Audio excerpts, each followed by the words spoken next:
Hello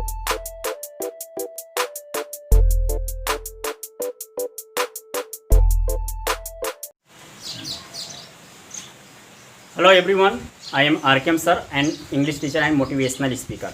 आज मैं फिर इंटरमीडिएट के स्टूडेंट्स के लिए वीडियो बना रहा हूं और चूंकि वीडियो तो बन रहा है, लेकिन इससे पहले मैंने एक वीडियो बनाया क्लास 12 के स्टूडेंट्स के लिए, जिसमें मैंने विस्तार से बताया कि कौन से सिलेबस में क्या क्या परिवर्तन हुआ है और कौन से बुक को नहीं पढ़ना है। जैसे कि मर्चेंट ऑफ वेनिस को नहीं पढ़ना है, तो 8 नंबर का था, तो 8 नंबर कहाँ गया, कहाँ पर ऐड हुआ, तो मैंने डिटेल से पिछले वीडियो में जो मैंने बनाया उसमें बता दिया हूँ। और जो बच्चे अगर नहीं उनको मालूम है तो उस वीडियो को देख लेंगे तो कंफर्म हो जाएगा कौन कौन सा चैप्टर पढ़ना है और नंबर उस जो है कहते हैं ना, उस बुक से कितने कितने नंबर आप पाएंगे। जैसे प्रोज पोट्री और शॉर्ट स्टोरी की बात करें तो अब मैं आज प्रोज स्टार्ट कर रहा हूँ और प्रोज का लेसन वन। अब देखिए यहाँ पर बुक हमारे हाथ में है, तो lesson 1 a girl with a basket जो कि प्रोज का पहला चैप्टर है और पहले चैप्टर का एक जो पैराग्राफ है मैंने यहाँ पर लिख दिया है। A girl with a basket का लेसन 1 एक पैराग्राफ मैंने इसको लिखा है और इसका पहले मैं मीन्स बताऊंगा, इसका अर्थ बताऊंगा, इसके बाद तुरंत रेफरेंस कॉन्टेक्स्ट और एक्सप्लेनेशन कराऊंगा। तो देखिए अब यहाँ पर है फर्स्ट जो है पहला पैराग्राफ है, इसमें है आई had left New Delhi. I had left New Delhi, मैं नई दिल्ली को छोड़ चुका था। फॉर द हिमालयास, हिमालय के लिए, मैं हिमालय के लिए नई दिल्ली को छोड़ चुका था। I was going at far as Bareilly by train, मैं रेलगाड़ी से बरेली तक जा रहा था। And then by car to Ranikhet, और फिर कार से रानीखेत तक।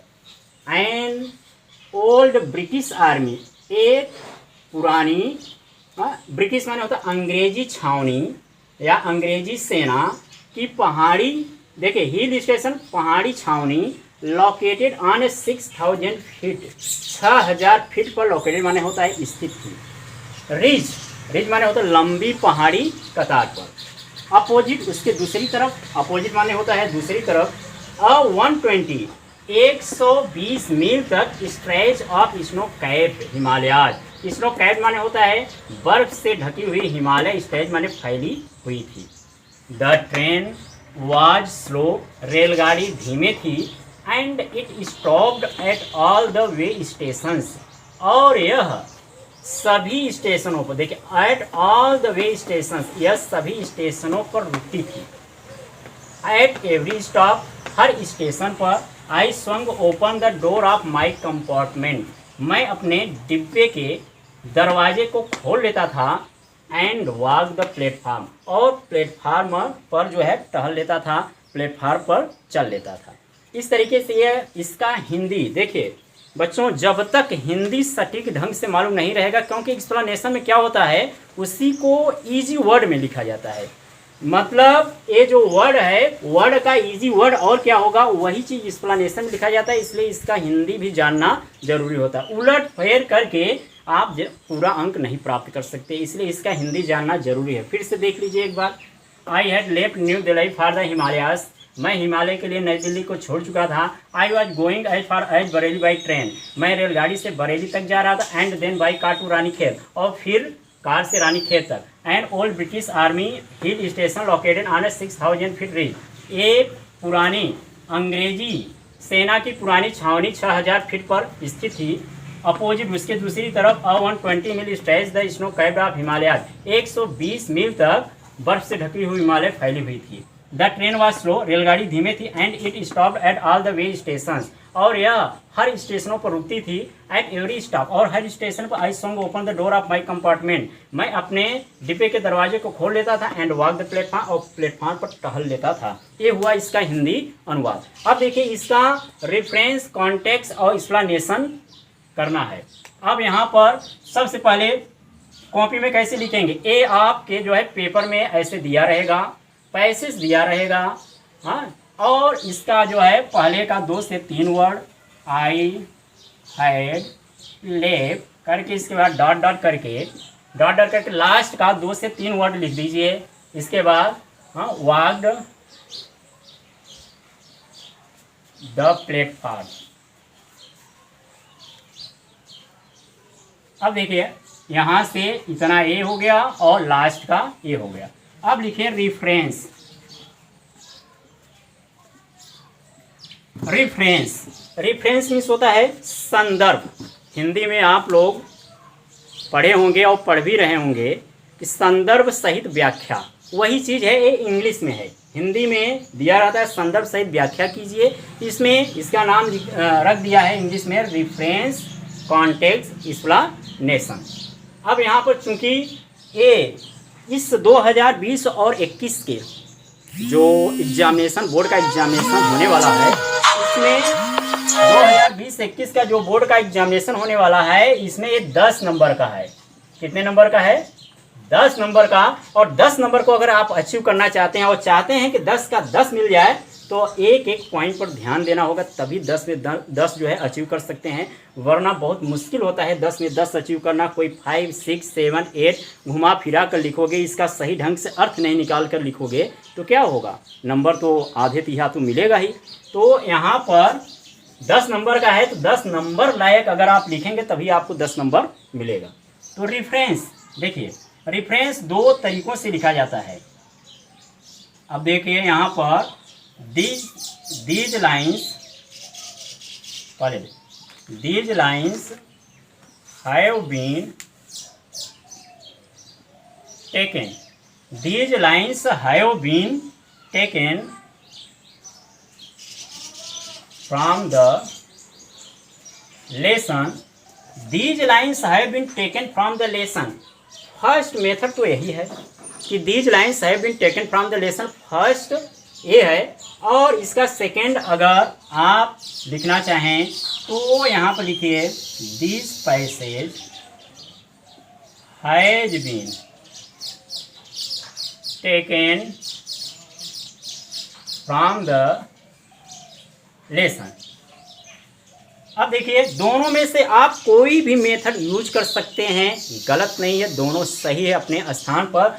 चूंकि यहाँ पर पैसेज से बात हुआ है इसलिए ये सिंगुलर है, यहाँ लाइंस की बात हो रही है तो अनेक लाइन है, तो इसमें हैव का यूज हुआ है। दोनों में से कोई एक लिखिए, चाहे आप पहले लाइन को लिखिए these lines have been taken from the lesson, या फिर नीचे वाले लाइन को लिख दीजिए this passage has been taken from the lesson. दोनों में से कोई एक लिखिए।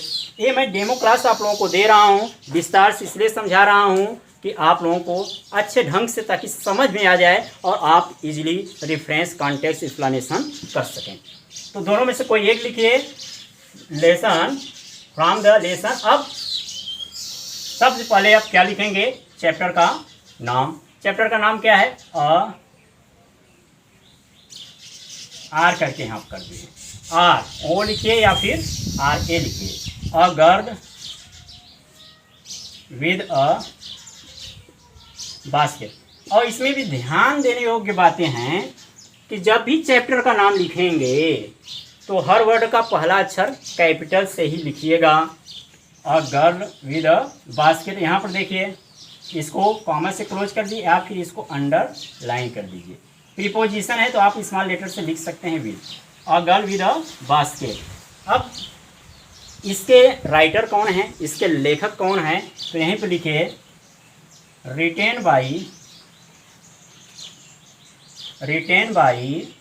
a famous writer William C. Douglas। written by a famous writer William C. Douglas। William C Douglas. अब देखिए ये जो है राइटर का नाम है, और राइटर का नाम है तो हर वर्ड का पहला अक्षर कैपिटल से होना चाहिए। यहाँ पर देखिए इसको भी अंडरलाइन कर दीजिए, या अंडरलाइन आप नहीं कर रहे हैं तो आपके पास 2-2 पेन होगा उस समय एग्जाम पीरियड में, ब्लैक एंड ब्लू। तो अगर आप ब्लू से लिख रहे हैं तो ब्लैक से लिखिएगा, चैप्टर का नाम और राइटर का नाम ब्लैक से कर दीजिएगा। अब यहाँ पर देखिए रिटेन बाई, आप यहाँ कर सकते हैं written by William C Douglas, बस इतना भी करेंगे तो भी ये सही है। थोड़ा सा written by a famous writer माने प्रसिद्ध लेखक विलियम सी डगलस द्वारा लिखा गया है। तो यहाँ पर फेमस राइटर इसलिए कहा गया है, ये जो राइटर है बहुत फेमस है, और तब फेमस है, तभी तो हम लोग इसको पढ़ते चले आ रहे हैं और पढ़ते रहेंगे। आने वाला जो अपना जनरेशन रहेगा वो पढ़ता ही रहेगा इन राइटर्स के जो भी लिखे हुए हैं वक्तव्यों को। तो अब यहाँ पर ये हो गया रेफरेंस। अब कॉन्टेक्स्ट। कॉन्टेक्स्ट मतलब होता है प्रसंग। कॉन्टेक्स्ट मतलब क्या होता है? प्रसंग। अब इसमें से सबसे पहले इस जो पैसेज है इसको पढ़ना होगा, और पढ़ने के बाद यहाँ पर ये शो किया जाता है कि आपको ऐसे कौन सा पॉइंट मिल रहा है जिसका लेखक जो है डिस्क्राइब कर रहा है, वर्णन कर रहा है। अब इसको भी लिखने का मेथड क्या है? सबसे पहले हमेशा हमें ऐसे लिखें, इन दीज लाइन्स द राइटर, अब देखिए, डिस्क्राइब्स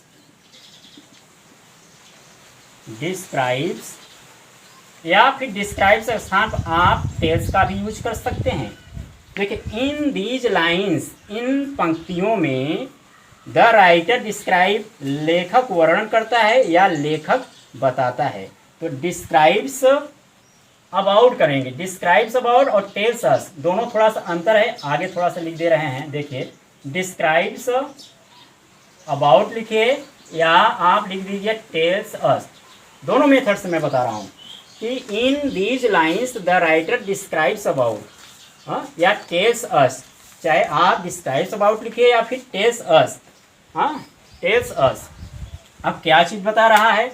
इसको पढ़ने पर जो चीज़ सटीक लग रहा है आप उसको लिख लीजिए, किस पॉइंट पर राइटर बात करना चाहता है, किस चीज़ का वर्णन करना चाहता है। जैसे मैं मानकर चलता हूँ, वह न्यू दिल्ली के लिए, हिमालय के लिए नई दिल्ली को छोड़ चुका था और वह बरेली से ट्रेन से जा रहा था और फिर कार से रानीखेत। इसका मतलब मैं यहाँ पर कह सकता हूँ कि वह व्हीकल के बारे में वर्णन कर रहा था जिससे वह यात्रा कर रहा था। तो describes about vehicle by which he was traveling, जिससे वह यात्रा। इन these lines the writer describes about the vehicle भी कर सकते हैं, about vehicle by which he was travelling, जिससे वह यात्रा कर रहा था। या फिर ऐसे कर सकते हैं, in these lines the writer tells us vehicle या tells us about vehicle by which he was travelling. ठीक, और आप पर डिपेंड करता है कि डिस्क्राइब्स अबाउट लिखिए या टेल्स अस अबाउट लिखिए, ये आप पर निर्भर करता है। अब देखिए एक्सप्लेनेशन।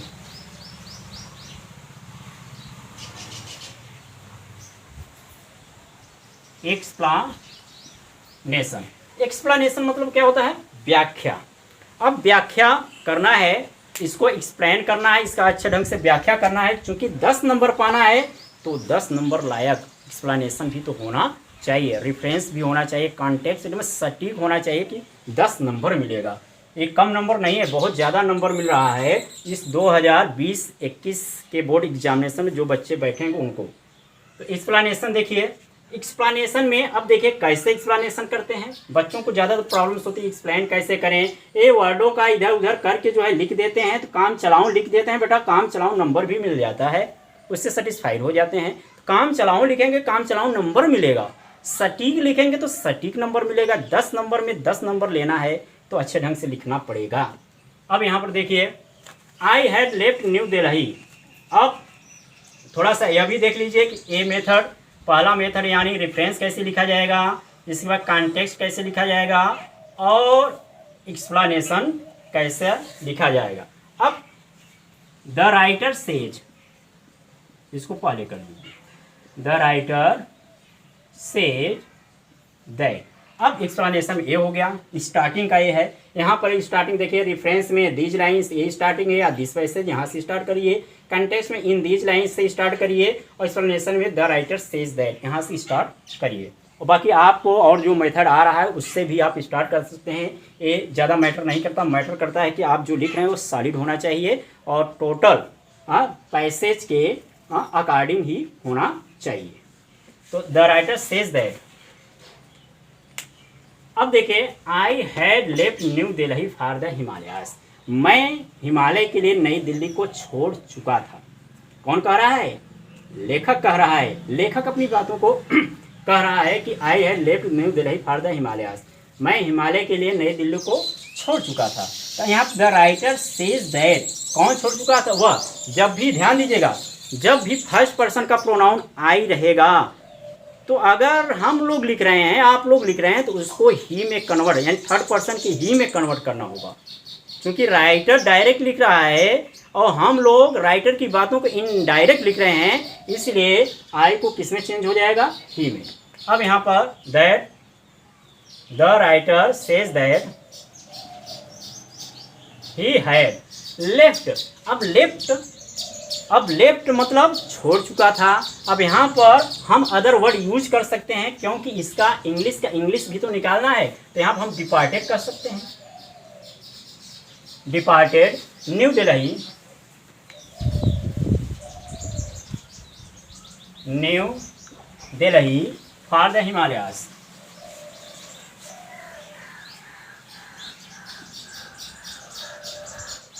For the Himalayas. अगला है I was going as far as Bareilly by train.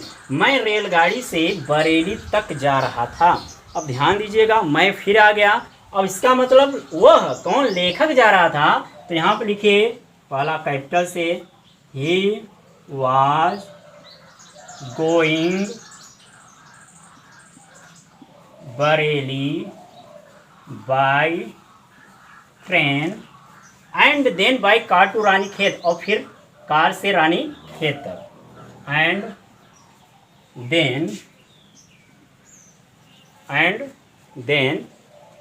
अब देखिए, एंड देन, अब by car to Ranikhet, and then by car to Ranikhet. अब यहाँ पर देखिए, एन ओल्ड ब्रिटिश आर्मी, एक पुरानी अंग्रेजी सेना की हिल स्टेशन, पहाड़ी छावनी। अब देखिए यहाँ पर एक अंग्रेजी, ध्यान दीजिएगा इस पर। एंड मैं विस्तार से इसलिए समझा रहा हूँ कि इस वीडियो को आप ध्यान से, अगर एक दो पैसेज अगर आपको समझ में आ गया, रेफरेंस कॉन्टेक्स्ट एक्सप्लेनेशन करना, तो कोई भी चैप्टर रहेगा आप इजीली कर लेंगे। इसलिए मैं इस पर थोड़ा ज़्यादा फोकस कर रहा हूँ, एक एक वर्ड पर आप लोगों का जो है ध्यान आकृष्ट करने की कोशिश कर रहा हूँ। यहाँ पर देखिए, then by car to Ranikhet हो गया ना। अब यहाँ पर है एन ओल्ड ब्रिटिश आर्मी, तो देयर वाज, अब अपने लैंग्वेज में लिखना है, अपनी भाषा में लिखना है, इसको इजी से इजी बनाकर लिख दीजिए। तो वहाँ पर क्या था? There was an old. अब ब्रिटिश मतलब अंग्रेजी, तो यहाँ पर कर दीजिए इंग्लिश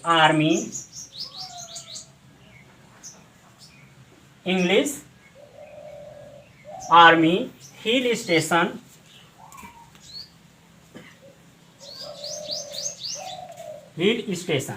ठीक। अब देखिए, located on a 6000 foot ridge, जो 6000 फीट पर स्थित थी। 6000, लोकेटेड ऑन अ 6000 फुट, जो 6000 फीट पर स्थित थी। अब यहाँ पर देखिए, इसको ऊपर 6000 फीट, विच, अब यहाँ पर अपने लैंग्वेज में लिखेंगे विच। अब लोकेटेड, यहाँ पर लोकेटेड है, ध्यान दीजिए, इसका अंग्रेजी और क्या होगा, मतलब इसका मीन्स इंग्लिश में मीन्स क्या होगा? सिचुएटेड। आप यहाँ कर सकते हैं, which was situated on a 6000 foot ridge. Ridge मतलब होता है एक लंबी पहाड़ी कतार। तो यहाँ पर लंबी पहाड़ी कतार को आप लिख सकते हैं अ लॉन्ग माउंटेन रेंज पर स्थित थी, 6000 फीट पर हो गया। यहाँ पर अपोजिट, अब यहाँ पर देखिए, अपोजिट का मतलब होता है दूसरी तरफ। अपोजिट का मतलब दूसरी तरफ। अब दूसरी तरफ इसका भी ध्यान दीजिएगा, इसका भी मीन्स क्या होगा? मीन्स इंग्लिश में होना चाहिए, हिंदी में नहीं। अपोजिट मतलब विपरीत होता है, लेकिन इसका इंग्लिश मीन्स क्या होगा? तो यहाँ पर ऑन द अदर साइड, दूसरी तरफ, on the other side, on the other side, a 20 मील stretch of snow capped Himalayas, 120 मील तक बर्फ से ढकी हुई हिमालय फैली हुई थी। तो on the other hand there was,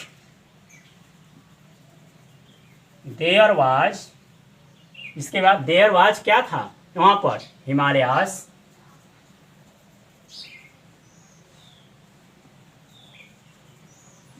there was Himalayas which was, अब देखिए स्नो कैप्ड, बर्फ से ढकी, कवर्ड विद स्नो। अब विच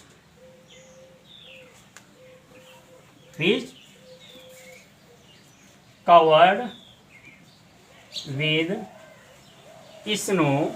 अब कितना तक, 120 मील तक फैली हुई थी। स्ट्रेच स्नो, स्ट्रेच्ड 120 मील, 120 मील तक फैली हुई थी। ठीक, अब यहाँ पर देखिए द ट्रेन वाज स्लो, रेलगाड़ी धीमे थी, यानी जो ट्रेन थी वो कैसे चल रही थी, स्लोली, धीमे धीमे, मूविंग स्लो। अब यहाँ पर कह सकते हैं, हेलो, यहाँ देखिए द ट्रेन वाज स्लो, रेलगाड़ी धीमे चल रही थी। अब अपने लैंग्वेज में जब लिखेंगे the train was moving slow, या फिर आप कह सकते हैं the train was running slow. ये आप पर डिपेंड करता है कि आप क्या लिखते हैं, running slow. And it stopped at all the way station, और यह हर स्टेशनों पर रुकती थी। एंड इट हाल्टेड, स्टॉप्ड का आप लिख सकते हैं हाल्टेड, HAULTED। ध्यान दीजिएगा स्टॉप्ड का जो मीन्स होता है वो हाल्ट होता है, स्टॉप का हाल्ट। तो it halted at all the way stations, at all the way stations, at every stop, माने जो राइटर है वह हर स्टॉप पर swung open the door of compartment, मान डिब्बे के दरवाजे को खोल लेता था। At all the stations, at all the stations, ही फिर देखिए आई आ गया, एक फर्स्ट पर्सन है, इसको थर्ड पर्सन में चेंज किया गया इसलिए ही होगा। ही swung open the door of his compartment, swung open the door of his compartment, या फिर रेलवे वैगन, यहाँ पर कंपार्टमेंट के स्थान पर आप लिख सकते हैं railway wagon. And walk the platform, and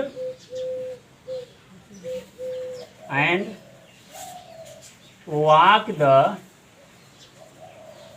platform for some time, कुछ समय के लिए वह प्लेटफॉर्म पर टहलता था। इस तरीके से आपका ये हो गया एक्सप्लेनेशन। बच्चों आप जानते हैं 10 नंबर का है और 10 नंबर पाने के लिए थोड़ी सी मेहनत तो करनी पड़ेगी। अगर आप सोच रहे हैं कि मैं एक्सप्लेनेशन को इधर उधर करके जो है इस सेंटेंस को आगे पीछे करके लिख दूंगा तो सटीक नंबर नहीं मिलता है। वो तो बात की बात है कि when you have no time that time आप यू कैन यूज, जैसे आप लिख रहे हैं वैसे यूज कर सकते हैं। बट अभी आप लोगों के पास टाइम है, वीडियो को आप लोग देखते रहें। मैं हर चीज़ समझाने का प्रयास करूंगा कि आपको बोर्ड एग्जामिनेशन में कैसे लिखना और आप कैसे अंक प्राप्त करेंगे, ज़्यादा से ज़्यादा अंक कैसे अचीव करेंगे। I will tell you everything. तो यह रहा सिर्फ एक छोटा सा पैराग्राफ था, इसका रेफरेंस, कॉन्टेक्स्ट और एक्सप्लेनेशन करा दिए हैं। अब इसको ध्यान से देख लीजिएगा और कोई प्रॉब्लम्स होगा तो कमेंट बॉक्स में ज़रूर लिख कर भेजिएगा। तो इस वीडियो को आप लोग ज़्यादा से ज़्यादा शेयर करें ताकि आपके जो रिलेटिव हैं, आपके फ्रेंड्स हैं, उन तक यह वीडियो आसानी से पहुंच सके और वो भी यूपी बोर्ड में ज़्यादा से ज़्यादा अंक इस वीडियो को देखकर सीख कर और बोर्ड एग्जामिनेशन अच्छा लिख कर प्राप्त कर सकें। तो इस वीडियो को देखने के लिए थैंक यू सो मच।